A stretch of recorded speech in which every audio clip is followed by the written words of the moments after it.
Hello, I am Dino Nugget and welcome back to my channel and welcome back to Dream Daddy.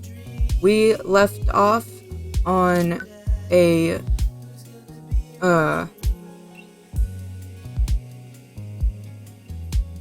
okay, so the top is most recent. So we load back up into the game. Gas is cheaper in the suburbs. Not currently. Drink a full glass of water in the morning to help wake up. That's probably true. Nothing can beat reading in print. Okay, so we last left off. We went to sleep and now we are waking up in the next morning. I wake up to a text from an unknown number. Rise and shine, early bird. Still want to work out? This is Craig. BT dubs. Smiley face. Holy crap, it's 6 a.m. Who does 6 a.m. anymore? Without realizing it, I drift back to sleep. Whoops! Must have winked back out. I check my phone again. Hey bud, still want to get your swole on? I'm ready to tear up the track. Hit me up. God, the last thing I want to do right now is work out. But it is Craig. I do want to catch up. Go back to sleep or go to the gym. So I want to not do Craig's route because I already know what happens with Craig. So Craig will probably be the last person I go down. So we're gonna go back to sleep. I shoot a quick text to Craig to apologize for bailing and immediately fall back asleep. Oh man, how long was I out? What time is it? I look over at the clock. It's 3:55 p.m. I have to be at that parent-teacher conference in 5 minutes. I jump out of bed, throw on the nearest clothes, and run out the door. If the police are driving behind you, don't give them probable cause to pull you over. That is facts. Alright, so we're gonna see Hugo, I think. I arrive at Amanda's school and check in at the front desk. They give me a bright orange visitor's sticker and send me on my way. I'm barely awake and feeling pretty haggard, but hopefully nobody will notice. I check my watch and am relieved to see that I'm only 2 minutes late. Wait, was it room 103 or 108? I spot a youth standing at his locker and approach him for help. Excuse me, do you know where Mr. Vega's classroom is? The youth turns around and looks me up and down with heavily lined eyes. This guy, right here, his dad. I want his dad. Sigh. Come on, kid, I'm late for a meeting. Mr. Who? Mr. Vega. I don't know. Have you tried the exit? Okay, wise guy. Are you gonna help me or not? Fine. Up those stairs and to the left. Can't miss them. I head up the stairs and walk around, unable to find Mr. Vega's class anywhere. After a couple minutes of searching, I head back downstairs. That punk youth sent me on a wild goose chase. I get back to where that low-rent Gennard Way is standing, fully ready to give him a piece of my mind, when suddenly a head pops out of the classroom next to his locker. Oh. Lucian, don't you have a third period to get to? Fine, Mr. Vega. Wow. Now I'm officially 10 minutes late. I glare at him as he walks away. We're not cool. You must be Nugget. This period's almost over. Would you mind waiting in the back? Oh.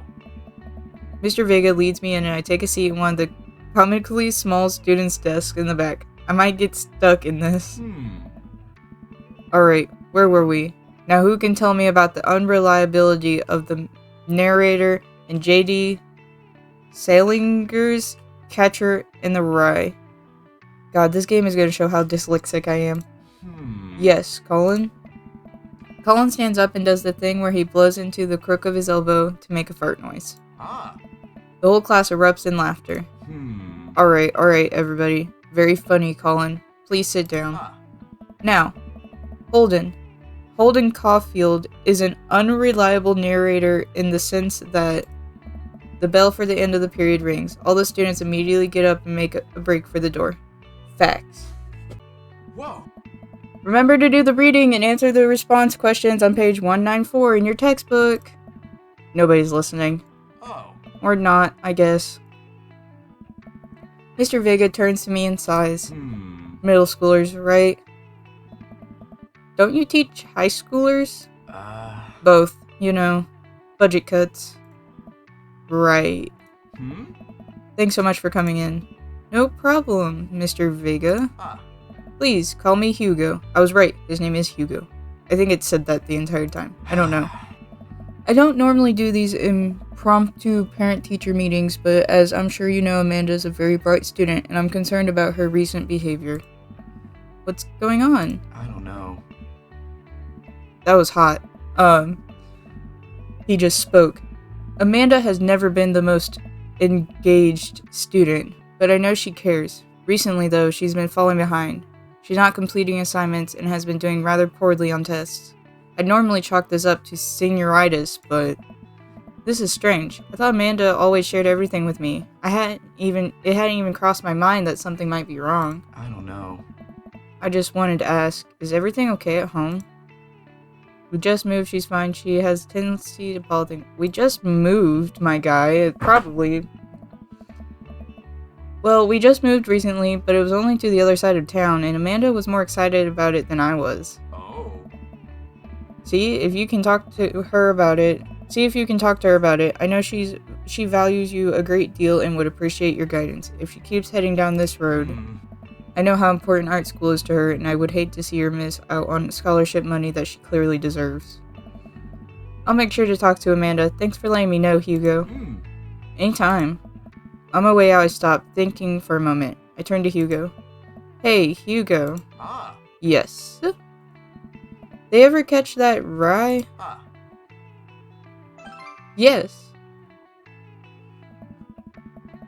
I leave the classroom and make my way out of the school. I'm still a little bit in shock that Amanda was able to hide this so well from me. She's always been such a force for positivity in my life, especially after we lost her father. Amanda must be done with classes for the day by now. I'm sure she would appreciate a ride home, and maybe I can talk to her about what's going on. Oh. I pull up to the carpool and Amanda hops in the passenger seat. Yeah. So, did you have fun gossiping about me? Mr. Vega and I actually just gossiped about our celebrity crushes. So you talked about Mario Batali and the whole time? It was a very productive meeting. I'm pretty hungry. Can we grab some dinner? Sure thing. We can make something at home. Always. Cool. I think with our powers combined, we could throw together a gourmet meal worthy of the food channel. I don't know about that, but I can promise you it will at least be edible. That's the spirit. We drive in silence for a short while. Amanda plays a game on her phone. I should say something. You know, sometimes when a kid gets older, they find that they have to keep things hidden from their parents. And that's okay, because sometimes that's what kids do. And that's okay, but also sometimes it's good to have the parent's perspective. Because, you know, maybe the parents have also dealt with similar situations. And maybe they're a little cooler than you give them credit for. Anyway, what I'm trying to say is that it's good to share. Love you. Have you been reading my tweets? You have a Twitter?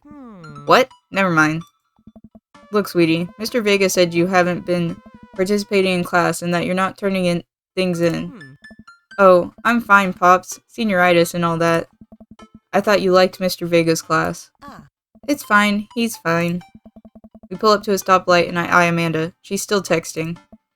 I want you to know that you can talk to me about anything. Uh-huh. I can tell that whatever it is, she doesn't want me knowing about it. That's frustrating. I heard Emma R is going to that fancy art school in California. That's exciting. Yep. Are you bummed that you guys aren't going to the same school? Yep. Amanda keeps texting. She stifles a laugh. What's so funny? I don't think you'd get it. Okay. Who you texting? Noah. Who's Noah? My friend. Does he go to your school? Yep. Do you like Noah? What? No. Dad. I can't believe you would... Dad. I mean, geez. Why would you... Ugh. Gross. Sorry, just asking. Dad, he's just my friend. Guys and girls can be friends. He's my friend. Okay, okay. Jeez. This is going well. Well, good talk. Love you, kiddo. She leans forward and turns up the radio. I guess that conversation is over. Shave with the grain. Amanda and I get back home and start cooking some dinner. I found this artisanal mac and cheese recipe online that I've been dying to try. Artisanal? There's 2 ingredients to mac and cheese. Mac and then cheese. Dad, please try and enjoy the finer things in life. I think you of all people should be able to appreciate what one can do with cheese. Plus, it has bacon in it. Aren't we as a society collectively over bacon? Bacon never stopped being good. It just has a PR problem. We get to work on the recipe, Amanda measuring things out and handing them to me to dump in the bowl so I can feel useful. Amanda puts me on bacon duty, so I chop a bunch and toss it in the pan to get it sizzling. The key to good mac and cheese is a balance of texture and flavor pops. Not only are we gonna want the fullness of the cheese and bacon, but we also need to counterbalance it with the crunchy mouthfeel of breadcrumbs. This sounds good. Check on bacon. Mouthfeel? What's a mouthfeel? You know, when you eat stuff and the texture, Listen, I've been watching a lot of the Food Channel, and I honestly don't know what it means. It just makes me feel sophisticated to say. No, I get that.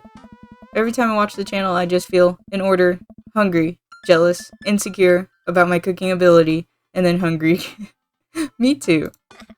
I like the mouthfeel of that sentence. Ew. Oh my god. Amanda, mouthfeel isn't just about food. It's also about words that are fun to say.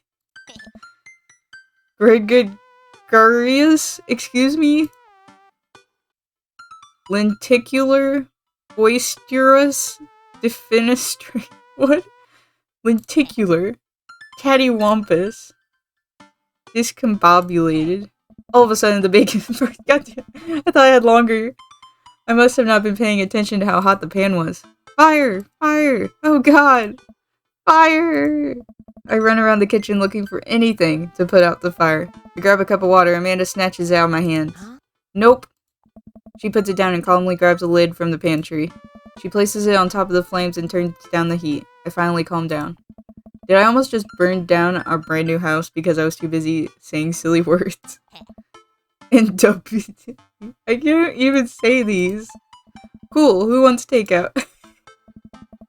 We don't even end up eating at home. Amanda and I order some Chinese food and eat it on the couch of our new living room. She flips on the TV. Oh cool. Long Haul Ice Road Paranormal Ghost Truckers is on. Your favorite, right? Oh hell yes. They have to make it over the Canadian tundra before the ice road melts, but also they're hunting ghosts. What even is this? Also the trucks are the trucks are haunted. Okay. This is an episode I've already seen, but it's one of the best.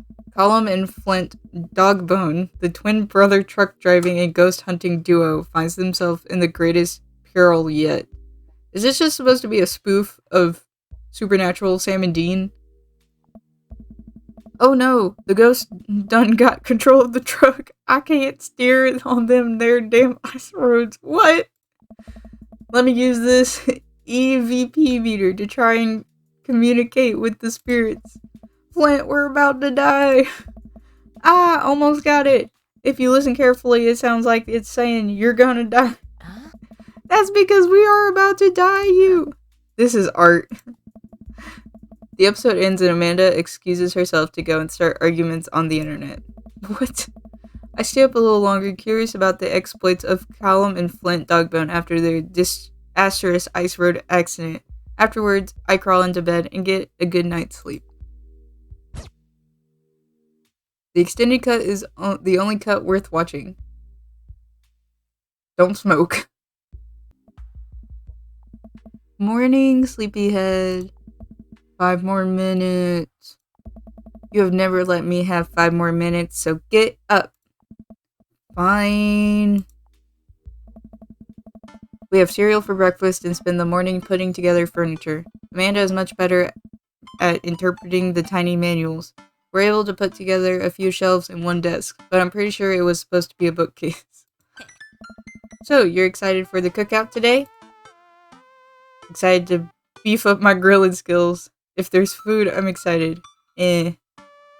Excited to beef up my grilling skills. I'll see this as a learning opportunity. If I can snake some hot grill tips, I think we can consider it a success. Don't you want to meet some of the people in the neighborhood? I'll probably end up standing uncomfortably in the corner with a plate of food and hope that nobody talks to me. Facts. Same. Oh. Dad, you're a beautiful work in progress. We will get that butterfly to emerge from the cocoon. What are these analogies? Huh. The social butterfly. Well, we better start getting ready. We definitely don't want to be late. What? No, we have to be fashionably late. Who shows up to a cookout on time? You know what? We're going early, just because you said that. I head out the door and Amanda reluctantly follows. We walk across the street to Joseph's house with a store-bought veggie plate. We didn't want to risk burning down the house again. Guess we're not as early as we thought we were. Joseph's backyard is already packed with people and the smell of hot dogs wafts through the air. Small children run through a sprinkler and adults chat in a small cluster. I set our veggie plate down on the table next to two other veggie plates. Huh. Hey, there's Joseph.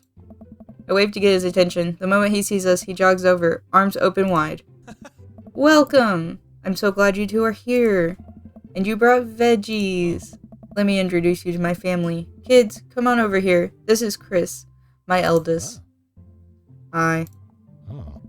This is Christian and Christy. They're twins. They stare creepily and say nothing. Ugh, it's the Shining twins. Then, of course, there's our youngest, Krish? What is... Ugh, I hate these names. Wait, where is Krish? Maybe Mary put him in his crib.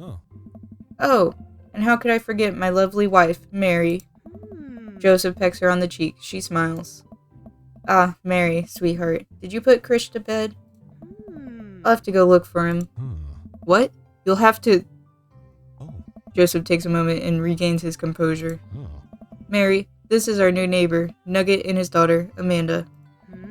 I'd shake your hand, but I have a glass of wine that I need to tend to. I love her. Nice to meet you, Mary. Charmed. Well, I have to go over there now. That my wife has a wonderful sense of humor, but please, you two enjoy the barbecue. All the guys are really excited to meet you. Here, let me introduce you around. Have you met Matt yet? Who? Hey Matt, come meet our new neighbors. This is Nugget and Amanda. Amanda and I both give him a wave. Hey, I'm Matt. Nice to meet you two. Matt runs a coffee shop down the street. He bakes a mean carrot cake. Matt grins sheepishly.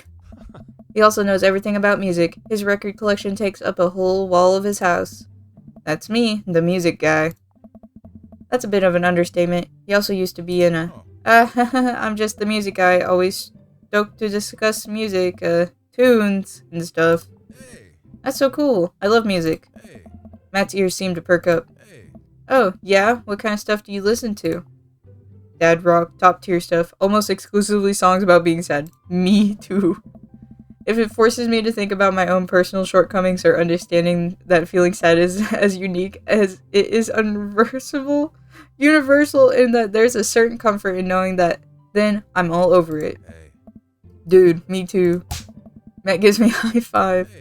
Cool, alright. Matt stands there for a second. So, right. Cool.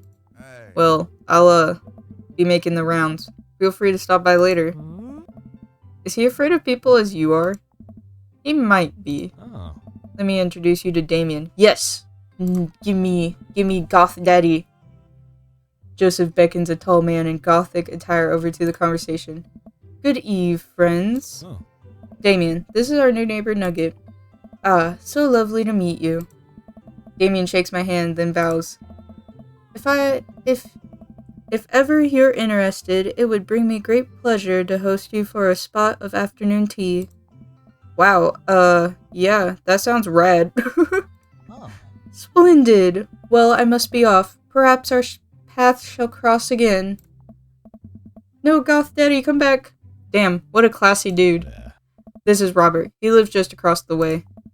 A haggard man nursing a glass of whiskey eyes me up and down. Hey. Hey, I'm Nugget. It's nice to meet you. He takes a long swig of his drink. Charmed. Nugget and his daughters just moved in next door. Cool. If you ever need recommendations on where to get a drink in this town, Rob's your man. I told you not to call me Rob. Right, got it. Robert ambles away without saying goodbye. I don't like Robert. He's not really a people person. Wow, I think I've actually met everybody else. Great, I bet you're excited to get to know everyone better. Hope you both enjoy yourselves. Amanda and I mill around and try some of the food spread out on the table. I pick at some deviled eggs. Amanda grabs a small paper plate and immediately begins piling it with baked goods. Ugh, I don't want to have to make friends. Come on, Dad. Who are you gonna party with when I go off to school? But I don't want to have to do pleasantries. Dad. They're gonna talk about weather. Go, do it. Make a friend. But how could I possibly abandon my only child as social function?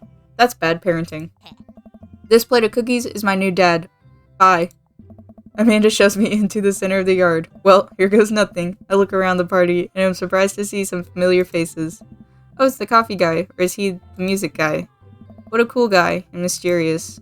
Didn't the guy throw a frisbee at my head? He sure did. That mysterious goth guy. Yes, goth daddy. Is that Amanda's teacher? Hey, I know Craig. But wait a second. All these people live in our cul-de-sac? That can't be right. I'd better investigate. Talk to Joseph and Damien. I spot Joseph chatting with Damien by the grill. I wonder what they're talking about. I walk over to them. So I'm curious. Can you walk me through why you had your house painted black? Where do I even start? The house stays warmer in the winter, it provides an artistic contrast to the rest of the neighborhood, and it complements the crimson interior perfectly. It's definitely an interesting choice. Oh. Thank you. I'm very proud of my abode. Nugget, I was just having a conversation with Damien about his aesthetic design decisions. Greetings once again, Nugget. Do tell me about yourself. Are you new to the area? Yes, my daughter and I just moved in the other day. Are you enjoying the party so far? Oh, definitely. Thanks so much for putting this on. It's nice to be in a cul-de-sac where everyone is so friendly and welcoming. Hey. Amanda walks up to the conversation. Hi, it's Damien, right? My name's Amanda. At your service. What a pleasure it is to meet you. Damien finishes the sentence with a flourish and a bow, producing a single rose and offering it to Amanda. Amanda blushes and returns the gesture with a curtsy. My, do you know how to treat a lady? Hey. Hello, Amanda. Seemingly out of nowhere, Joseph's twin kids appear. Are they speaking in unison? Hey. Hey. Won't you come play with us? Come play with us. Forever. Guys, enough with the creepy twin stick. We've talked about this. Oh. Christian and Christy slowly back away. Where do you think they got that from? Mary pops into the conversation, wine in hand. I don't know. Mary takes a long sip of wine. I think I might have taped over a VeggieTales VHS with The Shining. Who knows? She takes another sip of her wine. Where's Krish? Wasn't he with you? You had him a moment ago. He's probably stuffing dirt in his mouth. He'll be alright. Toddlers are pretty resilient. Mary tips her glass to me. Ain't my first time to the rodeo. It's my fourth. I have squeezed 4 little... Sweetheart, would you do me a favor and please find Krish? That would be great. Oh. I'm sure he's fine. Mary. Okay, jeez. Mary finishes her wine and wanders off.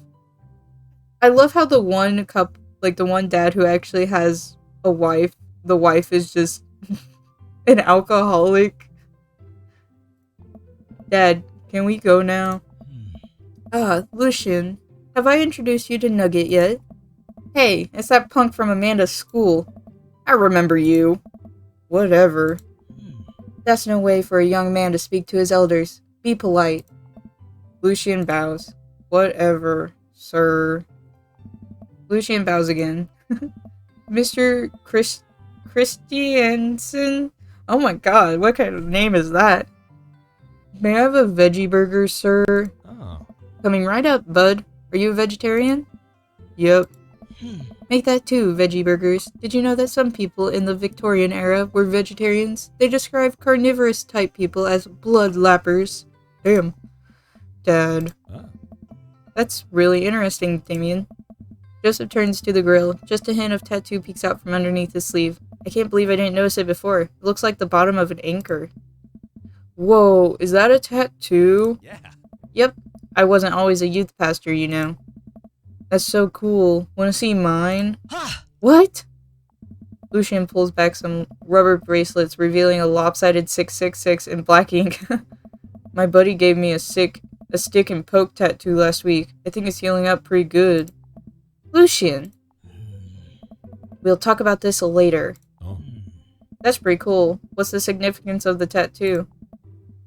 I don't know. I just thought it looked sick. Oh. Well, in my opinion, the only reason you need to get a tattoo is because you want one. Careful though, that number carries weight.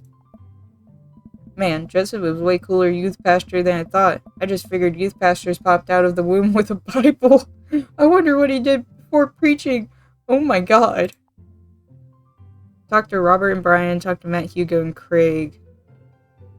Burger time. I don't care about any of the other dads. I just want Goth Daddy. And without further ado, let's work some magic. Joseph closes his eyes, takes a deep breath, and gets to work. With the greatest of ease, he sets patties on the grill, flourishing as he flips his spatula in the air. It's easily some of the best grill work I've ever seen. You guys think this is my first time in front of a grill? He's working faster now, effortlessly tossing cheese onto patties and perfectly grilling onions on the side. One after another, the dads take notice and crowd around Joseph to admire his masterful technique. Oh. You probably didn't know this, Nugget, but Joseph's known around here for his grillmanship. He's ungrill-leavable. Bro. I've tried to get on his level, but I just can't catch up. Hey, Let us keep studying. He has a rare quality about him. Oh. Mustard, we keep talking about this. Can't we just appreciate the artist? Oh. I've never seen him make a mistake. Hey. Okay, we need to stop. This is getting too cheesy. Please, stop. All of the children at the party boo the glorious display of puns in unison. Alright guys, the food's ready. Please from an orderly barbecue. Amanda groans. We all grab our food and hang out, enjoying perfectly cooked cheeseburgers. Hey. Man, it's so wild how all of us dads live in the same cul-de-sac. Kinda nice, isn't it? Feels like there's a real community here. Totally helps when you're just a single dad trying to raise a kid. Oh. We're happy to have you here, man. I think you're gonna like this neighborhood a lot. Oh. Plus, Amanda seems to be getting along with all the kids. If she decides to get into the babysitting game, she'll really make a killing. Hey, why don't you add us all on Dad Book? Dad Book? Yeah, it's a great social network for dads to keep in touch with each other. We're all on it, so if you ever need to reach out to anyone, that's the simplest way to do it. Sorry, I'm just an old-fashioned dad. Social media goes over my head sometimes. Don't worry, Pops. I'll help you figure it out. The rest of the BBQ goes smoothly. We all trade stories and drink beer as our kids play on the lawn. Amanda breaks up a fight between Karamistia and those weird twins. I think they wanted her soul. Amanda and I walk back to our place as the sun sets over the neighborhood. Pretty fun party, don't you think? I mean, I got a burger in me. I felt like I was working networking. I wish I had been playing Paramount Life. I got a burger in me. Sweetie, if I can impart any sort of wisdom upon you right now, and not that this was a bad situation, but if you're ever in an uncomfortable situation, always look for the silver lining. The silver lining gets you through to the other side. We ate rockin' burgers today, and it was good. Amen. Well, hey, at least you met some other cool dads. You should hit them up on Dad Book. Maybe I will, if I ever figure out how social media works. I have a good feeling about this place. Me too, Dad. Amanda and I arrive home with the remnants of our veggie plates. Seems like nobody was really into the cauliflower. Any big plans for this evening? Actually, yeah, I'm going out with some friends. Oh, is that okay? Of course, just keep me posted, and be home before midnight. You got it. And be careful. I will. Make good choices, of course. And call me if you need anything. Dad, you're not gonna do the thing where you wait silently for me to come home in the living room with all the lights off, are you? What? No, I've never done that, and I will never do that. Okay, do you have plans tonight? My plans were kinda to eat ice cream and watch TV with Amanda, but I'll find something to do. I'm gonna work on some stuff, see how long to sleep, throw a party. I'm going to see how long I sleep for. Kiddo, I am tapped out. But the sun hasn't even gone down yet. I still have sleep to catch up on from where you were a baby. Just let me be. Also, it kinda does look like the sun has gone down, my guy. I'm just relaxing tonight. Have fun, okay? Great. See you later. I watch Amanda drive off into the night. I really do hope she has fun. I plop down in front of the TV and turn on some Wine and Dine Mastermind with celebrity chef Gavin Chapman. Looks like Gavin's making a roasted rack of lamb with rosemary mashed potatoes. I'd love to be able to cook like that, although I think if I was actually good at cooking, I'd use my powers for evil, like making baked Alaskans all day instead of any real food of real nutritional substance. Man, Gavin Chapman just caught that thing on fire, but he meant to do it. What a professional.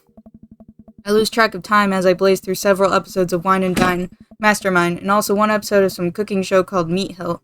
I'm not even sure what that one was about. Just a lot of yelling. I glance at my watch. Man, it's almost midnight. I should check in with Amanda. I send a text. Hey kiddo, you good? I wander into the kitchen as I wait for a reply. Amanda's phone is almost always in her hand, so I'm sure she'll respond soon. Unless she's driving home now, in which case I hope she doesn't respond soon because I definitely taught her better than to text and drive. I reach into the freezer and grab an ice cream sandwich. It's a little late for this, but I think I earned it after a long day of socializing. I check my watch again, and then my phone. Nothing yet. Okay, see, now I'm worried. Do I call her? Do I call the cops? No, it's too soon for that. I'll just send her a gentle reminder text. What's up? Half an hour passes. Now I'm really worried. The episodes of Gavin Chapman's Meat Hill are not only not assuaging my anxiety, but possibly exacerbating it, with all the yelling, so I keep pacing around the house, waiting for her to come back. Why didn't I find out where she was going? Who was she even with? Why don't I know any of her friends' phone numbers? Why don't I even know any of her friends' full names? Who is Emma P? I decided to send her another text. Amanda, please text me and let me know you're okay. I can't help but think of all the awful things that could have happened to her. Oh, thank God, it's her. Amanda opens the door and shuffles in. Finally she's back home. I'm glad she's okay. Sup? Sweetie, thank God you're safe. Yeah. But now that I know she's okay, I'm really mad. Why didn't you answer my text? Amanda pulls her phone out of her pocket. Oh, whoops, guess I didn't see those. She starts to walk to her room. Amanda, Anne. Whoa, we're pulling out the middle names now? Amanda, you came home an hour and a half after your curfew and you didn't respond to any of my texts. You really freaked me out. I was about to call the cops. Dad, you're seriously overreacting. You're not gonna be like this when I go off to school, are you? I don't like your attitude. I have a right to be concerned. I was scared. You weren't responding, and it was just like when your dad... I have to stop myself from tearing up. Oh, Dad, I didn't mean to. I sit down on the couch and put my head in my hands. I feel very tired all of a sudden. You really scared me. Just, please don't do that again. Alright, I'm gonna go to bed now. Amanda closes the door to her room and I head to mine. Jeez. As I'm falling asleep, one thing she said keeps echoing in my mind. You're not gonna be like this when I go off to school, are you? I definitely didn't sleep well last night. I brew some strong coffee and make some scrambled eggs for Amanda as a peace offering. She eventually wanders into the kitchen. And that's where I'm going to cut it off. Alright. This was emotionally damaging and funny. We got to see Goth Daddy.